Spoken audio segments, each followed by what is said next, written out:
অবরোধের শহর যেন হয়ে উঠেছে অমরপুর। আজ আবারও বিদ্যুৎ এবং পানীয় জলের দাবিতে সড়ক অবরোধে সামিল হয়েছে আমজনতা। এবং আজকের এই ঘটনা কার্যত অমরপুর তেলিয়ামুড়া মূল সড়কের রাঙামাটি খেয়াঘাট এলাকায় দীর্ঘদিনের বিদ্যুৎ চপলতার ক্ষোভ এবং গত 3 দিন যাবৎ পানীয় জল না পেয়ে অমরপুর তেলিয়ামুড়া মূল সড়ক অবরোধ করে রাঙামাটি দক্ষিণ সমতল পাড়ার প্রমিলা বাহিনী। অবরোধের কারণে প্রায় 1 ঘন্টা যাবৎ অমরপুর তেলিয়ামুড়া মূল সড়ক স্তব্ধ হয়ে পড়ে। আটকে পড়ে বহু যানবাহন। অবরোধকারীদের সাথে কথা বলে তারা জানান যে গত 3 দিন যাবৎ পানীয় জল তারা পাচ্ছে না। এলাকার সাধারণ মানুষ একই সঙ্গে বিদ্যুতের চপলতা দীর্ঘদিন ধরে নাজেহাল তারা, যার কারণে আজকে তারা পথ অবরোধে সামিল হয়েছে। কি বলছেন বিক্ষোভকারীরা শুনুন। মেন সমস্যা হয়েছে ট্রান্সফরমার খারাপ হয়ে গেছে।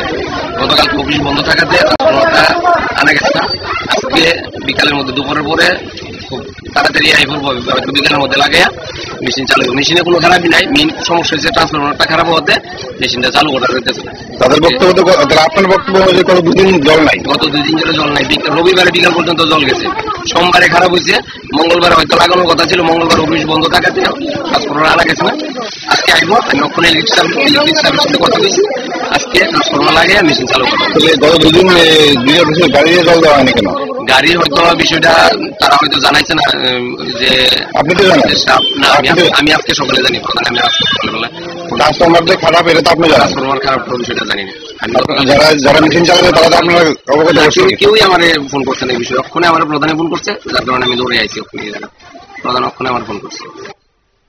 অর্থাৎ আপনারা শুনলেন। এবং এই নিয়ে এলাকাবাসীদের পক্ষ থেকে যে অভিযোগ তোলা হয়েছে, সেখানকার একজন ব্যক্তি অপু দাস নামে, তার কাছে সেই সমস্যা নিরসনের তারা দাবি জানিয়েছেন। সেই অর্থে অপু বাবু নাকি কার্যত নদীর জল পান করার পরামর্শ দিয়েছেন। তারপরে তার এই অমানুষিক আচরণে ক্ষুব্ধ হয়ে পড়েছে এলাকাবাসী এবং পথ অবরোধে সামিল হয়েছে। প্রায় 1 ঘন্টা যাবৎ অবরোধ চলার পর পরবর্তী সময় এলাকার নেতৃত্বদের থেকে সমস্যা নিরসনের আশ্বাস পেয়ে তারা পথ অবরোধ মুক্ত করে।